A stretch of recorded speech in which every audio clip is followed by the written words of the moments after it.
Please remember to like, subscribe, and rate on your favorite podcast platform. Do you feel that it's necessary for someone to remember the details of their trauma in order to heal from it? Not the details, but really to be able to touch into the sensations and to allow for the developing of new sensations, bodily sensations that contradict those of fear, terror, shame, overwhelming helplessness. That's crucial.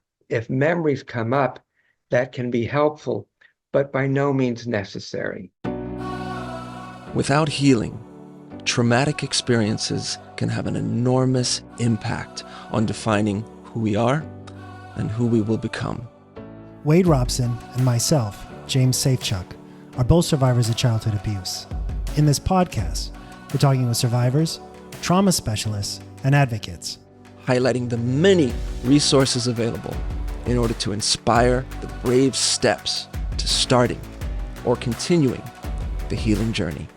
This is From Trauma to Triumph.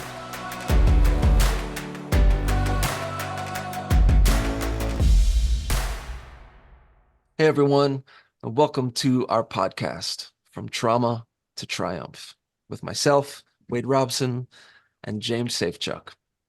Today, our guest is Dr. Peter A. Levine, Ph.D. He is the developer of Somatic Experiencing, which is a naturalistic and neurobiological approach to healing trauma, which he developed over the past 50 years. Peter is the founder and president of the Ergos Institute for Somatic Education and the founder and advisor for Somatic Experiencing International.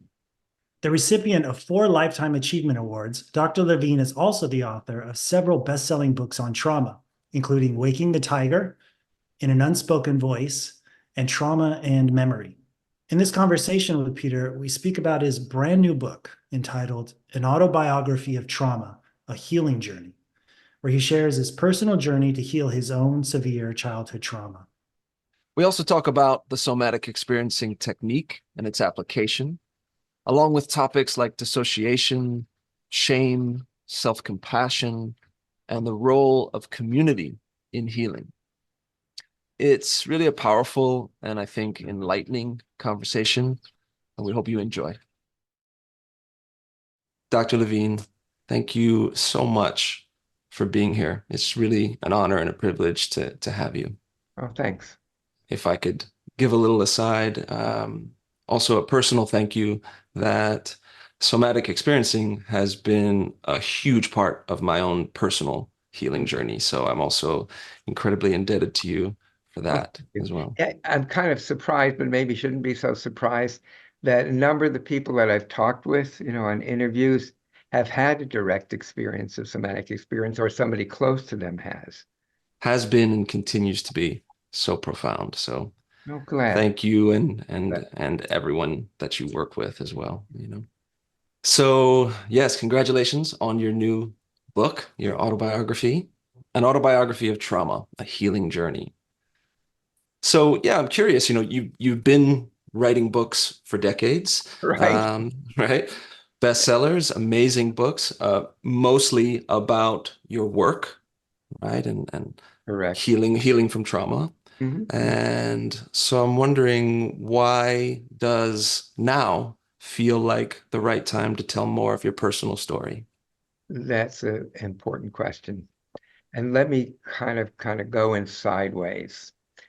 About 3 years ago, more or less, I was really basically writing because I'm now looking, even if I live another 20 years, I still have many, many more years behind me than I have in front of me.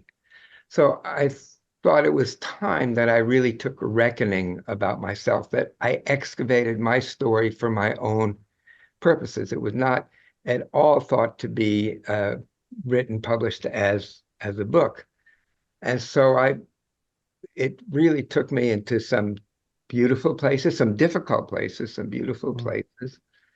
And then my very, very dear friend, Laura, she said, Peter, I think you should publish this as a book.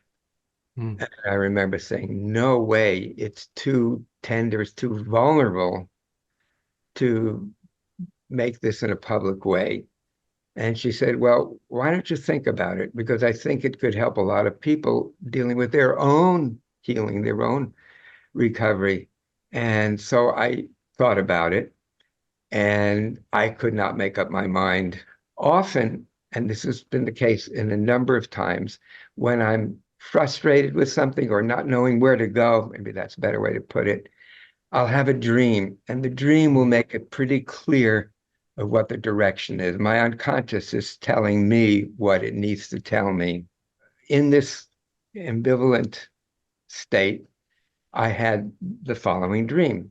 I was standing in front of a field, a big field, and in my hands, I had reams of paper in my left and my right hand, and they were clearly a manuscript because it was typewritten.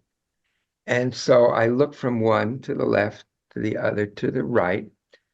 And again, I still felt stuck. I didn't know what I was supposed to be doing. Then in that state of confusion, this strong breeze came from behind me and took all of these pages and blew them into the wind into this large meadow. Then when I awoke, it was clear, not that I was going to make the decision, but the decision was made for me. And then finally, it did become a book. And like I said, it was released yesterday. And it's called An Autobiography of Trauma, A Healing Journey by me, Peter Levine. And now I still feel some apprehension, but I mostly feel good. I feel like I did what I was supposed to do, what was prompting me to do, and that it could be helping people while I was asleep. I like that idea. Mm. It kind of, Right. yeah, fit for me. You know, as to the question, I had two questions in my life. And one question was, have I done enough? When I first started to teach this work to others, this was a small group of about 12 or 15 therapists from Berkeley. We would meet in my treehouse in Wildcat Canyon, just outside of Berkeley. And I would demonstrate with a person and then try to explain what I was doing, why I was doing what I was doing. And basically, in my mind, that's the number of people that were trained. So in a way, it's a little bit surprising when a number of people say, oh, yes, I've been doing this kind of therapy, or my husband or my wife has. And now, again, I can't quite comprehend it. I can't get my grip around it, that it's now practiced in 44 countries. I think we trained about 60,000 people in the modality. And so the question is, have I done enough? You know, because when I realized this was something important, and I didn't even comprehend at the time why it was me. And it was, I suppose, a privilege, but it was also an onerous burden to get it out into the world. But again, it was clear that this is what I was supposed to do. And so again, this led to a proliferation. And I'm really grateful for the 60 or so teachers, trainers of the work that are teaching this work in 44 different countries. So I'm satisfied. And again, getting back to the autobiography, I thought it's time now to tell the backstory, to tell the part that I didn't dare talk about, that I talked about in theory, but not that I talked about in terms of my own personal experience. And that's what I've done. Was there like any unexpected healing from it? Oh, yes, absolutely. Again, when I just wrote it for myself, Mhm. that was the beginning of this healing journey. And as I continued to write it as a book, yeah, you're right. It actually really, again, continued to help with my healing Mm. and with my hope, my vision that this could be healing many other people, because it brings up kind of, well, what you can do even with severe trauma, and to encourage people to, in a way, to write their own stories. Mm. And so I feel I feel I've accomplished that, and really trusting in my dreams, in my unconscious, because I'm a smart guy. I have 2 doctorates. But my unconscious is so much smarter than my conscious. And learning about that in writing the book, or reinforcing that in writing the book, has also been part of my own growth, my own healing and my own growth.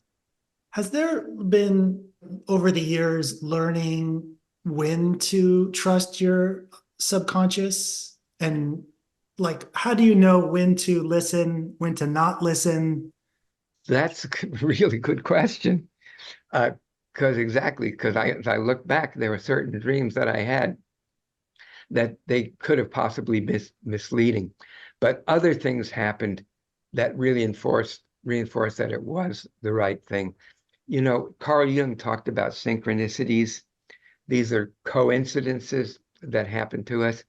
I rather call them co-incidents, things that just seem to come and rise out of the blue, a chance meeting or something I've heard or read about. And if they all are saying the same thing, each time I feel more and more confidence that I am doing what I should be doing, what I was meant in a way to be doing. So it's like if you're receiving multiple signals saying the same thing, you're like, okay, the universe is telling me something. Let me start Exactly. listening. They're Yeah. gently knocking on my door. Then when I'm not listening, they're really knocking on my door. And if I'm still not listening, they're really breaking the door down. Yeah. I mean, some dreams, it's just absolutely clear. It's 100% clear. Other dreams, it's not so evident. When I began developing the work in the 1970s, I had the following dream. And I come into a room and there's a man. He's obviously some kind of a spiritual teacher. He's wearing a black robe and then has these purple sashes coming down from his shoulders down, almost to the ground. And he hands me this wooden box. And he doesn't tell me, but I somehow know that I'm supposed to take this box and bring it into the next room. There's a door there. And I open the door. And then in the back of that room, there's a cast iron safe. So I go in, I open the safe, I put the box in there. And then again, this was a dream. When I woke, I had no idea what the dream was about. It seemed just strange. Wasn't like many of my more ordinary dreams. But as I kind of played with those images, the image of the box from my childhood story of Treasure Islands, that this was the treasure. So okay, I got the first part. So okay, this is some kind of a treasure. The next part, I'm instructed non-verbally, and I go into this other room, and there's this big cast iron safe, and I put it there. So what is the treasure that I'm putting there for safekeeping? And then over time, it became more and more clear that the work that I developed, called Somatic Experiencing, that even though in many ways it was quite original, but in other ways, I felt it came from a long line of historical healing methods. And so some years after that, I had the privilege of meeting with a Tibetan Lama. And I recognized when I met him that he was the person that was in my dream the many, many years before. And he asked me why I had come, and I told him about the work I was developing and wondered if there was any relationship with Tibetan Buddhism. And he said, well, yes, there was. There's a tradition called Kumnai. It's more a body-focused approach to transformation. But he said, this does not come from one source of knowledge. It comes from many sources of knowledge throughout the world, and probably has its oldest antecedent in the Celtic Stone Age temples, Stone Age religions. So needless to say, after my meeting, I ran to the Berkeley campus, found the book, and saw this picture of this Stone Age temple. It's also in the book. The picture is also in the book. And I realized there's this, and it must be like, I would think like 8 or 10,000 years ago, there was this doorway, this portal into the inner sanctum, but in front of it was this obstacle, this elliptical rock stone with carvings of vortices, paired vortices in opposite directions. And again, this turned out to be an important aspect of somatic experiencing. So then it was clear that it was my job to put this in Western scientific, medical, psychological terminology, but it was something that was not original with me. And for some reason, I was given the responsibility, as in the dream, to bring this work into the world. So again, that's sort of how it's happened, when I've trusted myself, when I've trusted my unconscious, when I've trusted my process, it's always proved to be invaluable. So that is why the book, or how the book got written, to really, again, add to this treasure. Again, first this treasure to myself, but then the treasure to other people, the millions of people, I was going to say thousands, but millions of us that have been traumatized, that have experienced degrees of trauma, neglect, and abuse in our lives, and to using my own story to show how healing is possible, and talking about some of the tools that I used for my own healing. So that was the idea of making it as a book, but not as a textbook, not as a theoretical book, although there is some theory, there is some science in it for sure, but it also bridges in some ways science and certain shamanistic practices also that I've had the privilege of being exposed to over the decades. The autobiography, I mean, I loved it. I found it to be beautiful, deeply personal, vulnerable, enlightening, educational. Yeah. And speaking to what you just said, I really appreciated the fact that it didn't seem to allow itself to be restricted to always a completely kind of rigid linear format. It kind of allowed itself to move into different directions that felt relevant at the time, which I would imagine, at least in my own experiences, feels akin to the healing journey itself, being not Yes. nonlinear. Yeah, well said. The thing about somatic experiencing and the book is it's not step 1, 2, 3, 4. My friend Ian said once that the straightest distance between 2 points is not necessarily a straight line, but it's an arc, and an arc's within arcs. And it's an approach to the human being, to the human organism. And so I realized somatic experiencing is not a method, a formula per se, but it really teaches people, helps people to be able to be more strong in whatever modality they're teaching. And some of the people, that were in our trainings were cognitive therapists. And you would think this is very different because that's more mind. Somatic experience is more body, but it really unites mind and body and mind. And and others are like practitioners of Reiki or physiotherapists and chiropractors, just people in different modalities. Because when you really learn to track what's going on in your own bodies, but to track what's going on in your clients' bodies, you really have an access in a way to their spirit, to their soul. I'd love to hone in even a little more, on somatic experiencing, it being Sure. the culmination of, or one of the culminations of your life's work. So just for those who don't know what it is at all, if you could tell us what is somatic experiencing.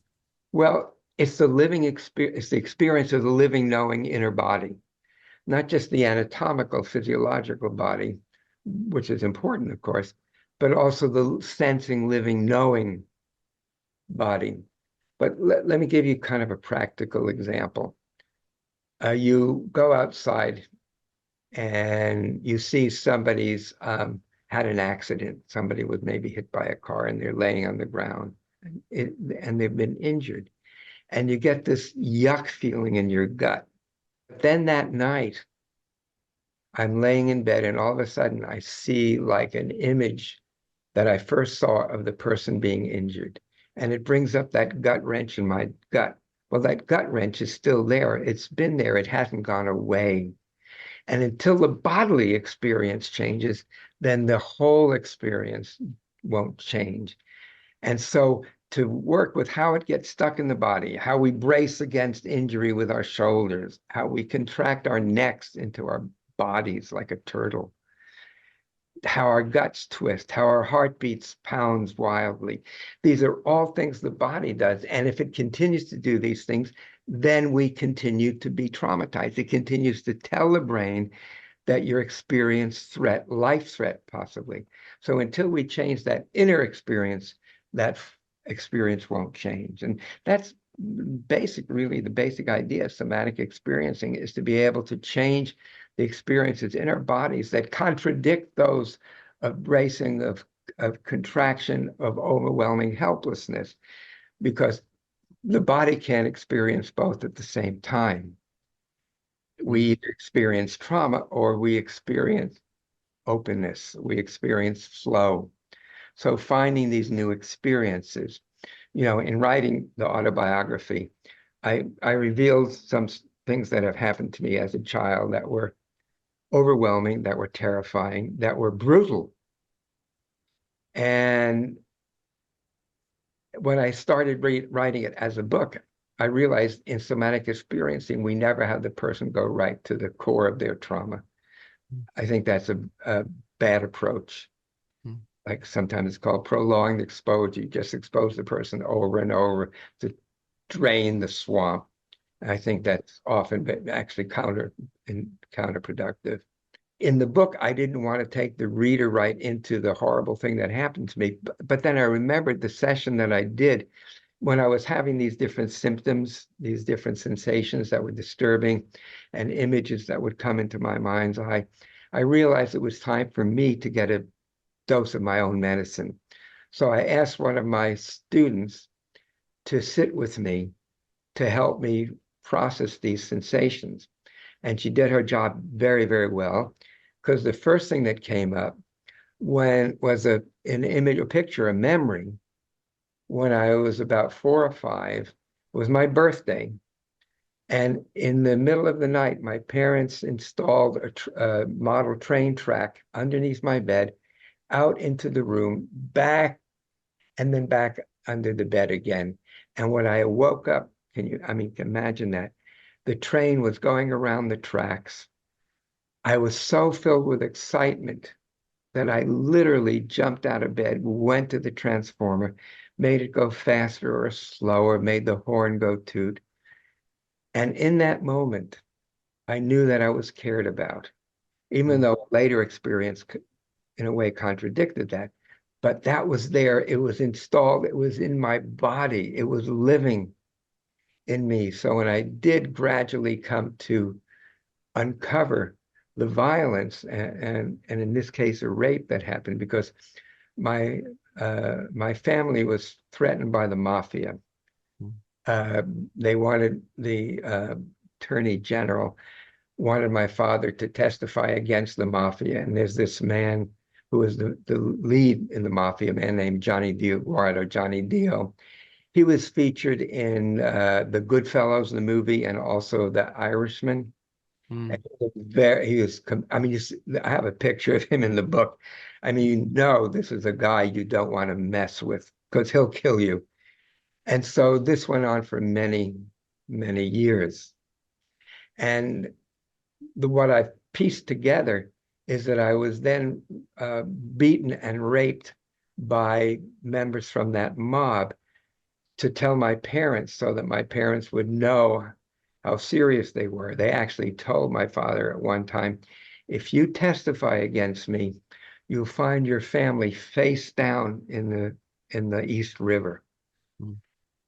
So I think they did this wanting me to tell my parents, but I didn't tell my parents. In a way, I had dissociated from it already. I didn't even tell it to myself until those many, many years later when I worked with one of my students with my wounded healer, with Chiron, which is the Greek archetype for the healing, the wounded healer. Mm. So again, this was again part of my own exploration, my own coming to peace with those wounds and finding a coherent narrative to tell to myself, to describe not just what happened to me, but how I was able to heal. And again, that was the main theme of the book.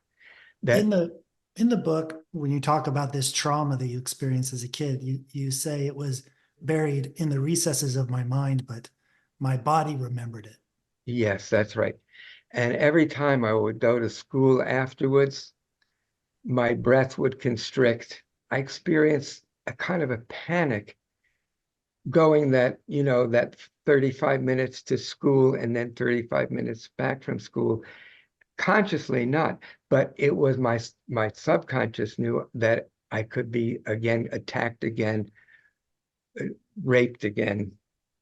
And so I lived with that, but not knowing that I was living with that, if that makes any sense. Yeah. Yeah. Did So you would you have say that your psyche relatively soon after the actual traumatic experience, yeah, made it inaccessible consciously? Exactly. Pushed it Yeah. away. It's called dissociation. Right. But it basically, it's about, if I don't know it, I won't feel it. Yeah. And so it lay there in those recesses and left in the way of anxiety. At times around, I would be pulling my hair out and Mm. even had some bald spots. But again, I didn't know why I was doing it. Well, a child doesn't know why they're doing what they're doing. They just do it. That's what they use to try to ward off these horrible, horrible sensations and feelings. Along with those symptoms that you were dealing with as through adolescence and teenage years and 20s, you also mentioned sort of shame and Yeah, guilt. Is that yeah, right? How yeah. did that show up for you? Shame strangles the soul. Mm. The way we explain what happens to us, what children do it, they don't, again, do it consciously, but the way they describe it to themselves is that I must have done something to deserve this. And Yeah. so shame comes there. But what I also discovered that shame is a particular body posture. So, for example, we avert a person's gaze by looking away and down. And then our bodies kind of collapse this way, which just takes our energy away, our vitality away. And so what I discovered is when I could see this in my clients and with my guide saw it in me, is when I would move into this posture of shame, if I could just titrate it, just move in the smallest amount and then come back out. And then again, slowly coming in and then slowly coming out. I actually went from shame to an openness of my chest, which I experienced as pride and as dignity, and really feeling self-care and self-love for myself as that child. The very last page of the book is a picture of me when I was about 18 months old.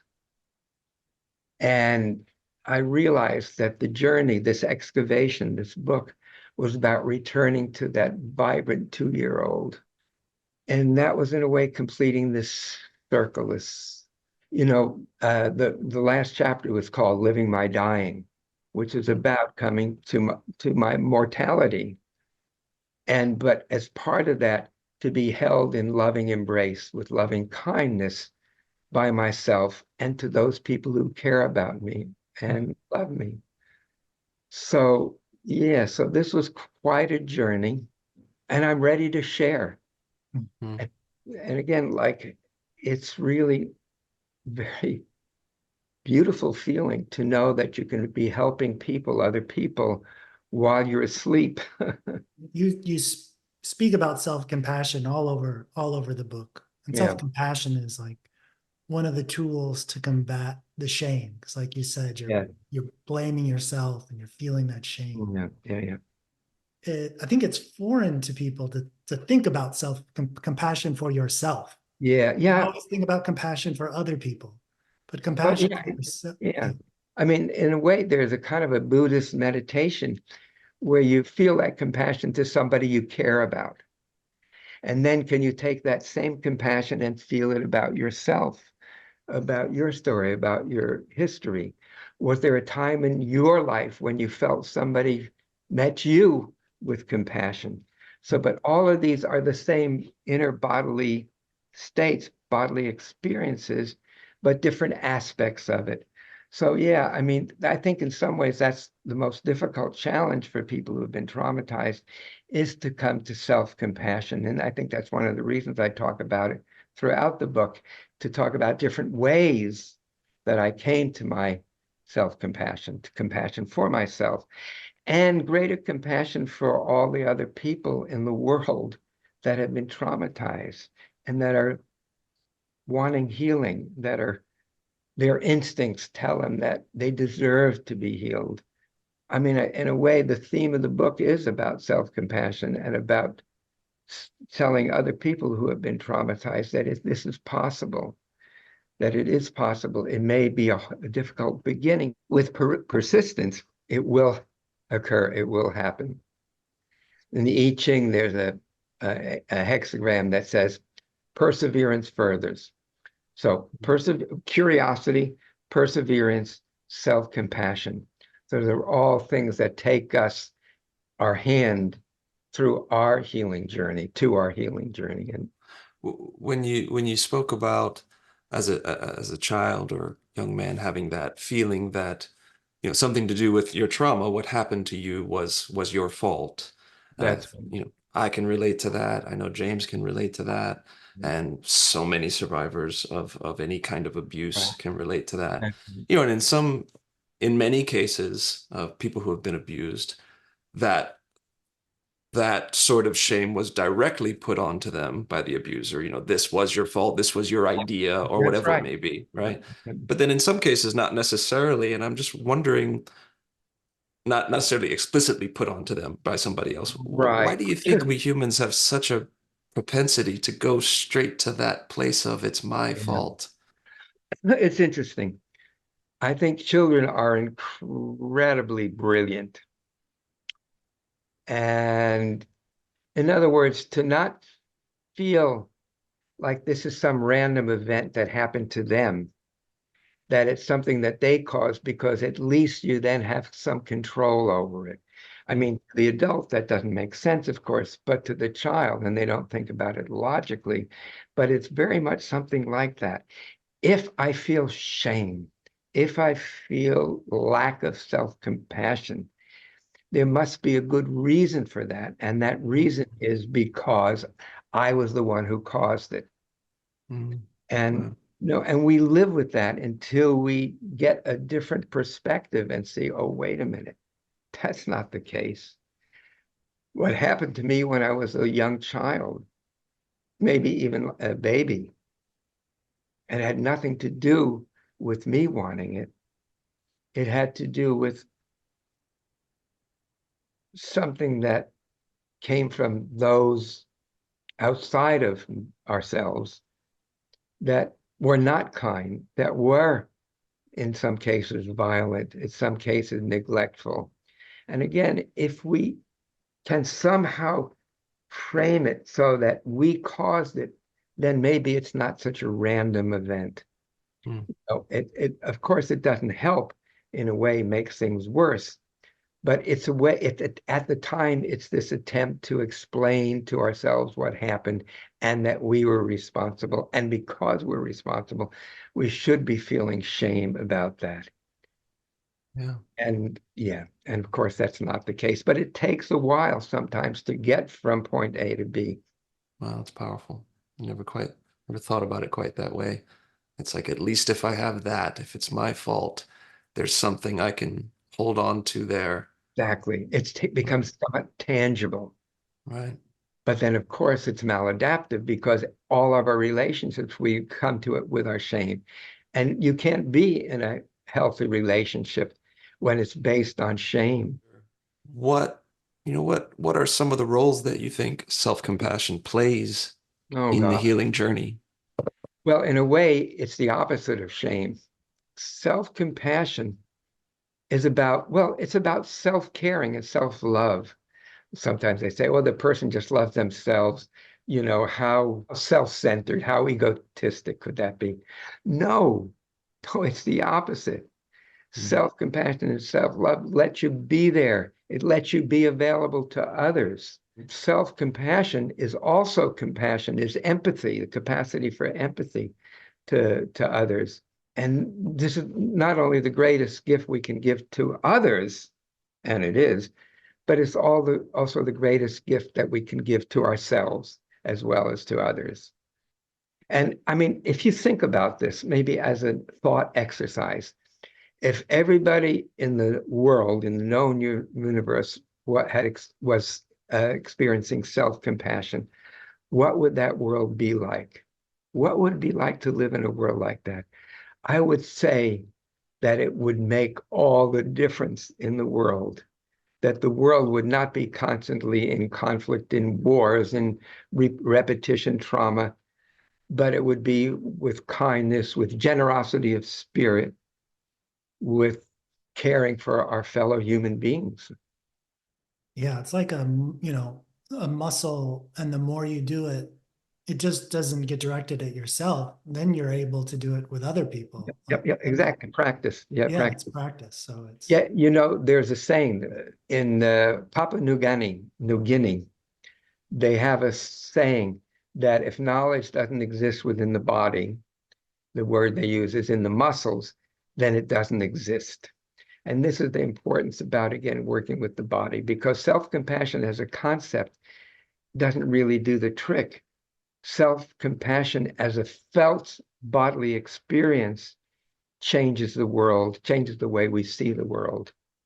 And when we can reflect that to others, and they reflect it to others, and they reflect it to 2 people, to 4 people, to 8 people, to 16, 32, 64, 128. Think about it. If all of that proliferated in that way out into the world, what a world that would be based on safety, would be based on care, would not be based on violence and self-deprecation and self-hatred and hatred of others, uh, feeling danger, threat coming from every direction. It would be completely the opposite of that. That's the kind of world I want. And if my book in some small way helps facilitate that, then I accomplished what I wanted to do in writing the book. Really, I've never thought of it quite that way, but now that we're kind of going on the track, that is really what that makes the most sense to me at this point. Yeah. Yeah. what kind of goes with that is, and it was kind of leads nicely into one of the next questions, was the role of community and Mm, having, we're in such an age where you're so isolated and you're disconnected from people. And you speak about this role and community in your book with, warriors coming back and the trauma that they experience, and that the community comes together to reintegrate them. that's right. And so this idea of, we were just talking about self-compassion and how that spreads around. And it's just this idea of changing how we connect with other people, and what's the role of community in therapy helps out. But that's so important, so important. Looking at some of the shamanistic aspects of trauma healing, I I was curious about the term susto, S-U-S-T-O, in Portuguese and I think in Spanish also. And it translates as fright paralysis. Oh, okay, so that's about trauma. So I was curious to know how, other people who are in so-called more primitive societies, how they look at that. So I was able to visit the chief of the Krenak people in the remote areas of Brazil. And after walking, it took us about 18 hours to get there. Then he invited me to sit with him under a mango tree on a mat. And he asked me, well, why is it that you came? And I said, well, I wanted to know about how you see Sustu. And he said, well, he actually knew the word trauma because his daughter, the princess of the tribe, was the first person to actually go to college. And she told her father about trauma, what trauma meant. And he said, but that's not the answer. The answer is that it's not something that happens in isolation, but we have to have a community to support us and to heal. And around that time, this woman, had diabetes, so she was a high-risk pregnancy. She was pregnant. So they took her to this hospital, which is about 4 hours from the tribal village. And the twins were stillborn. They died at birth. And she was in a profound depression. And so they tried giving her all kinds of medications, drugs, but to no avail. And finally, they decided they were going to use shock treatment. And so they had to get permission. So as soon as the people at the tribe learned about that, in the middle of the night, they snuck in, 4-hour journey to the hospital. They fashioned a ladder that went up to her room because they noticed where the window was to her room, climbed in, took her and brought her back to the tribe. And she was there in this state of, you could see from her body, profound depression. Nothing was said. She was just invited to be there when the tribe did their rituals, which was moving, dancing, drumming. Very, very powerful. When they included us, we felt a very almost immediate change in our state of consciousness. So anyhow, she was there, just sitting there. And then 1 or 2 people in the group started to tear and they started to cry. And then she started to cry. And then everybody was crying. So everyone was holding that grief together. And that's what he wanted us to know, that it's not something that happens to somebody in isolation. It happens because of the rupture in the fabric of the community. And then we need the community to help in the healing.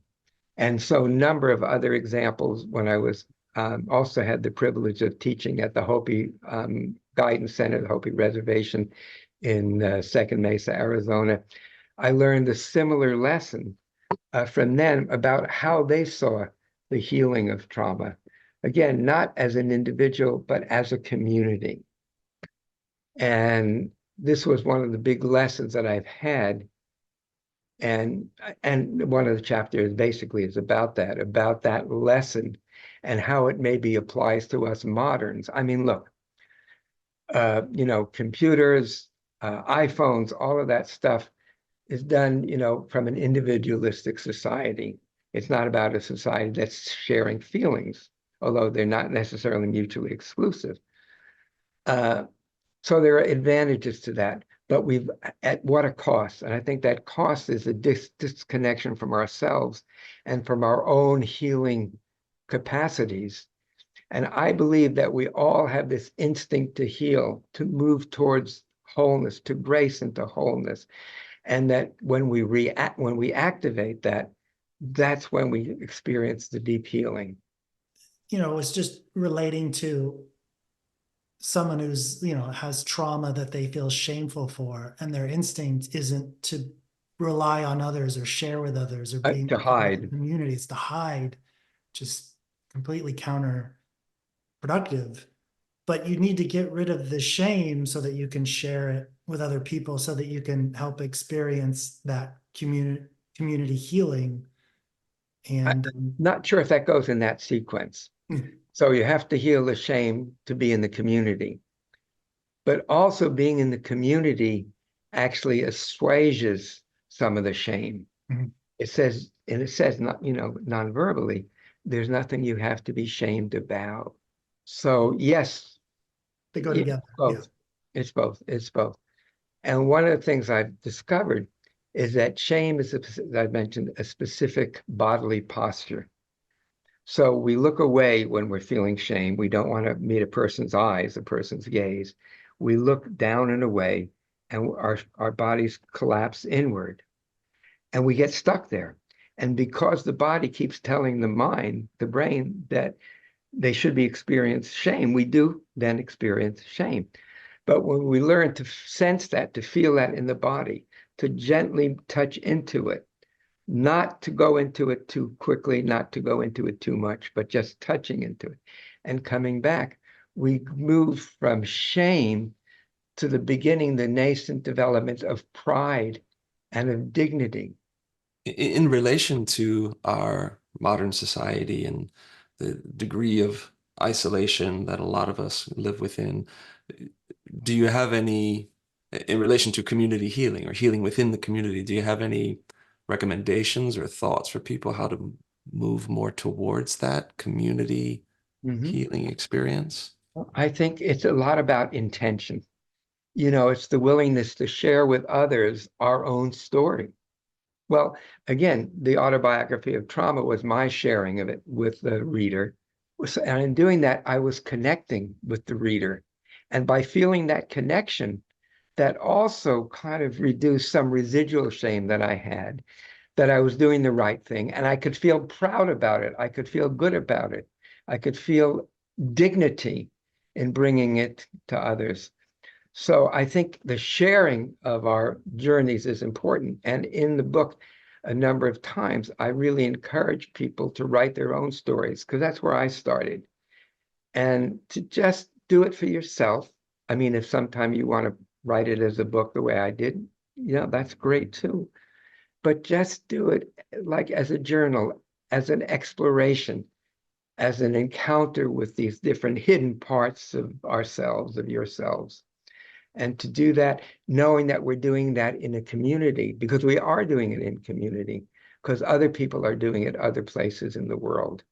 And I think the more people I meet, I don't ask the question if I see somebody and it's clearly they've been traumatized. I don't say something like, "What's wrong with you?" Rather, "What happened to you?" I make that kind of inquiry. What happened to you that make you think and feel that this was the only way to be? Because it's not true. Just trust me enough to open to that possibility that it's not true and that the opposite is true, that we are knowing, feeling, caring human beings. My friend Stephen Porges calls this the social engagement system. Our biggest desire is to engage with others, to connect with others. I mean, what do you think these podcasts are about? They're about connecting. I mean, really. And we're using the technology to do that. But really, it's about connecting to others. When you were just speaking about writing your story, relating back to some of what we spoke about earlier about dissociation, right? And that's obviously a necessary survival tactic, right? For so many, Life-saving. It can be life-saving. right? So in that case, a lot of people who may not consciously remember, right, the details of what happened to them, what trauma they experienced. Do you feel that it's necessary for someone to remember the details of their trauma in order to heal from it? Not the details. Mm. But really to be able to touch into the sensations and to allow for the developing of new sensations, bodily sensations that contradict those of fear, terror, shame, overwhelming helplessness. That's crucial. That is crucial. If memories come up, that can be helpful, but by no means necessary. And again, the therapy is where they have people reliving their traumas over and over again. I think that's a mistake. I think it's a profound mistake. And as I say, often at least some images or reflections come about the trauma, but it's not necessary. That shouldn't be the goal. The goal is to remember the traumas, because it's not necessary.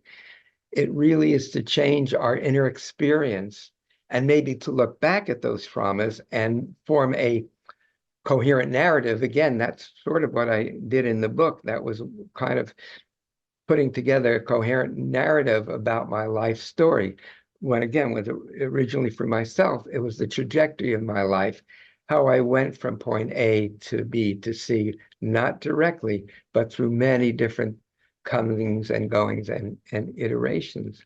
And moving towards wholeness is very much an instinct, a primal instinct, not just fight or flight or freezing, but to come to healing. It's something we all share. And sometimes, as I do as an exercise, when I'm working with a group, I do what could be called a walking meditation, where they walk around the room and they feel their bodies and their feet and their arms and so forth. And then they also notice there are people in the room. And then maybe their eyes want to look at one person just for a few moments.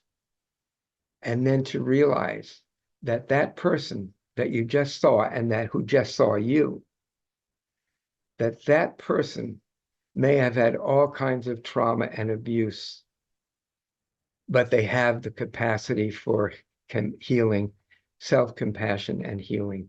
And when you do that, the whole energy of the room completely shifts.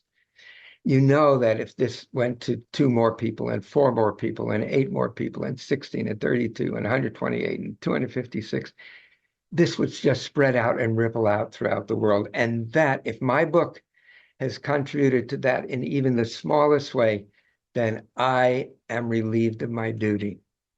Peter, we're so grateful again for your work, for your life's work, for your life, and for this new book, which is just beautiful, and I think is going to continue to help so many people. No, I know it will.